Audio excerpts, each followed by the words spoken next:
அதாவதுங்க இன்னைக்கு ஆண்ட திராவிட அதிமுகவும் சரி, ஆண்டு கொண்டிருக்கிற திமுக அரசும் சரி, ரெண்டு பேருமே சரிசமான பலமான இருக்கக்கூடிய ஆட்கள். பணபலம், அரசியல் பலம், குண்டர்கள் பலம், காவல்துறை பலம் எல்லாமே வச்சுருக்காங்க.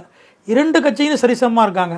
ஆனால் இன்னைக்கு விஜய்க்கு ஒரு கட்சி ஆரம்பிச்சு அவருக்கு ரெண்டாவது கட்ட தலைவர், மூன்றாம் கட்ட தலைவர் யாரும் கிடையாது. எல்லாருமே ஈசர் ரசிகர்கள், கேடர்ஸு, எப்படி வேணா வச்சு இளைஞர்கள் எப்படி வேணா கேடர்ஸாக வச்சுக்கலாம், ரசிகராக வச்சுக்கலாம், எப்படி வேணா வச்சுக்கலாம். ஆனால் அந்த மக்களை இன்னைக்கு வேலுமணி சொன்ன மாதிரி இன்னைக்கு ஆந்திராவுடைய சூப்பர் ஸ்டார் சிரஞ்சீவிக்கு இன்னைக்கு எப்படி விஜய்க்கு வர கூட்டம் மாதிரி சிரஞ்சீவி எதிர்பார்க்காத அளவுக்கு கூட்டங்கள் கடல் கடலாக வந்துடுச்சு. அவர் இண்டிபெண்டாக ஜெயித்தார், ஒரு அமைப்பு ஆரம்பித்து ஜெயித்தார், நாடாளுமன்றத்துக்கு போனார், எல்லாம் போனார். ஆனால் இன்றைக்கி அந்த கட்சி எங்கே இருக்குன்னே தெரியல. அந்த நம்பி வந்த மக்கள், ஒரு மாற்றத்தை விரும்பி மக்கள் ஓட்டு போட்ட மக்கள் இன்னைக்கு தமிழ்நாட்டிலே அதான் நிலைமைங்க. தமிழ்நாட்டிலையும் இந்த ஒரு மக்களும் திமுகவுக்கும் அதிமுகவுக்கும் மாற்றாக ஒருத்தர் வருவாரான்னு பார்க்குறாங்க.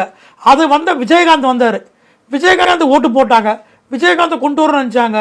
பிரம்மாண்டமான 25 எம்எல்ஏஸை கொண்டு எதிர்கட்சியாக ஒரு பெரிய கட்சி. இன்னைக்கு அந்த விஜயகாந்த் கட்சி எங்கே போச்சுன்னு தெரியாது. அடுத்தது கமலஹாசன் வந்தார். நான் எதனா பண்ணுறாங்கன்னு வந்தார். கமலஹாசனுக்கு எங்கே அடையாளம் இல்லாமல் போயிருச்சு. அவர் போய் என்ன பண்ணுறார், திமுக யார் நம்மளை அழிச்சானோ அவங்ககிட்ட போய் சேர்ந்துட்டார். இன்னைக்கு அதான் வேலுமணி சொல்கிறது எந்த தவறு இருக்குது?